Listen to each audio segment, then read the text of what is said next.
Keqkuptimi i vetëdijes absolute në perëndim, një perspektivë historike dhe filozofike. Gjatë gjithë historisë, mësimet e thella të dietarëve të lindjes kanë ruajtur gjithmonë një dallim të qartë midis relatives dhe absolutes. Upanishads, tekstet Advidya, Vedanta dhe mësimet e dietarëve të tjerë si Gaudapada,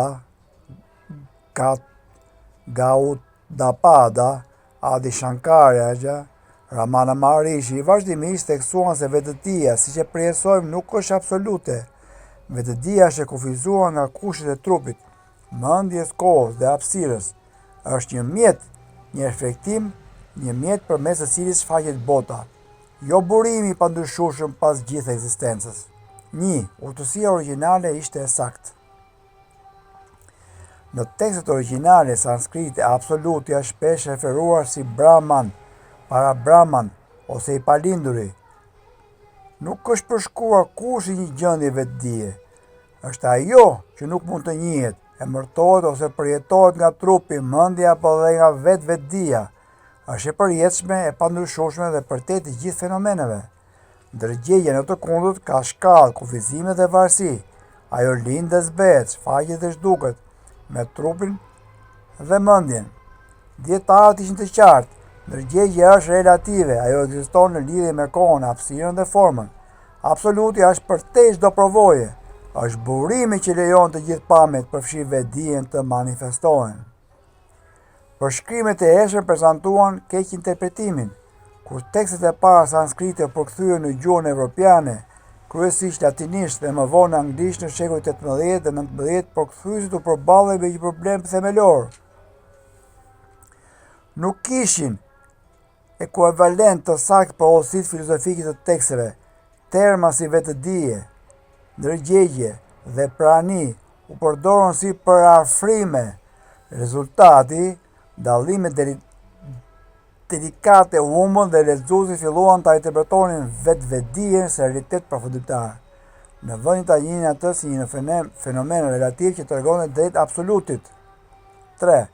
Korniza filozofike perëndimore. Filozofët perëndimor, veçanërisht ata që eksploronin metafizikën, u përballën me Upanishadet dhe tekste të ngjashme përmes këtyre përkthimeve. Figura si Arthur Schopenhauer interpretuan këto ide përmes një lente filozofike perëndimore, duke theksuar vetëdijen si një parim universal metafizik. Ky lexim i përforcoi mëtej nocionin e vetëdijes absolute në imagjinatën perëndimore, edhe pse ajo ndryshonte nga qëllimi origjinal i të urtëve. 4. Transmetimi shpirtëror i shekullit të 20. Në shekullin e 20, mësimet e mjeshtrave si Sri Nisargadatta Maharaji dhe Ramana Maharshi u përkthyen në anglisht dhe morën vëmendje të gjerë. Ndërsa këta mjeshtra vazhdimisht theksonin absolutin si përshtet çdo mendimi dhe perceptimi, interpretuesit në gjuhën angleze shpesh theksonin fraza si vetëdije e pastër ose vetëdije si realitet përfundimtar. Kjo krijoi një keqkuptim të përhapur se vetëdia është absoluti. Në realitet, këto terma ishin tregues, mjete ose analogji për të ndihmuar studentët t'i afroheshin më shumë të panjohurës, jo për kufizime për vetë absolutin, se absolutin se përkufizon dot. 5. Shtrëmbrimi thelbësor, shtrëmbimi historik mund të përmbledhet si më poshtë. Kufizime gjysore, anglisht i mungonte fjala të saktë për konceptet sanskrite. 2. Korniza kulturore, audiencat perëndimore interpretuan mësimet përmes kornizave psikologjike, fenomenologjike ose metafizike të njohura për ta.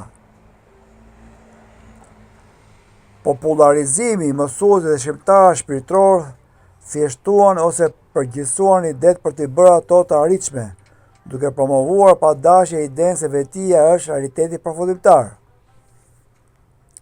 Në thelb, ideja e gabuar e vetëdijes absolute është një produkt i përkthimit, interpretimit dhe kornizave kulturore, jo i mësimeve origjinale. 6. Çfarë mësuan në të vërtetë të urtët? esenca e Advijas, Vedanta, klasike dhe filozofike të tjera autentike lidore. Vedia është relative, ajo ekziston vetëm në lidhje me mendjen, trupin dhe botën fenomenale.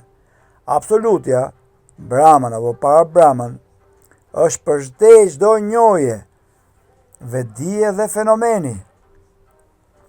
Absolutja është baza e të gjithë realitetit, kushti që lejon që vetëdia, koha, hapësira dhe forma të ekzistojnë. Asnjë provojë, meditim apo perceptim nuk mund të kap absoluten, vetëm treguesit dhe dallimet mund të aludojnë drejt saj. Thonë thjesht, vedia është një fenomen brenda realitetit, absolutja është baza e të gjithë fenomeneve, përtej çdo kuptimi të mendjes ose vedijes. 7. Mësimi për kërkuesit modern. Për kërkuesit e sotëm, mësimi historik është thelbësor. Mos e barazoni vetëdijen me absoluten. Është një mjet, një automjet, është një dritare. Njihni absoluten si përtej çdo përvoje, burimin që e bën të mundur çdo perceptim. Jini të kujdesshëm me përkthimet dhe interpretimet popullore, veçanërisht në anglisht, të cilat shpesh i turbullojnë këto dallime. Urtësia e të urtëve ishte gjithmonë e saktë, racionale dhe e bazuar. Gabimi nuk lindi nga të urtët, por nga përkthimi, riinterpretimi kulturor dhe si thjeshtësim për audiencën, por audiencën perëndimore. Dietarët lindor nuk mësuan kur se vetëdia është absolute. Kur nuk e thanë këtë gjë. Tekstet origjinale dallojnë qartë midis vetëdijes relative dhe absolute, e cila është përtej çdo perceptimi dhe mendimi. Keq interpretimi lind nëpërmes përkthimit në gjuhën evropiane, kolonizimi filozofik, perëndimor dhe popularizimit në anglisht, duke çuar në idenë e përhapur të vetëdijes absolute, e cila kur nuk ishte mësim origjinal. Nga Maide. Shumë interesante ky lexim. Sqaron që shpesh, për arsye që se ka kuptuar drejt atë dijen, dhe nga mosgjetja e fjalëve të përshtatshme që ta përkthejnë nga sanskritja në gjuhën e tyre anglisht dhe të tjera, absoluten e kanë quajtur si vetdijen. Në fakt absolutja mban vetdijen. Vedia vjen nga absolutja, por nuk është absolutja. Vedia varet. Absolutja, ajo ku shfaqet gjithçka, është e pavarur. Asaj i themi ne Brahma, Perëndia, me ata çdo formë e tjera. Shumë faleminderit. Shumë interesante kjo.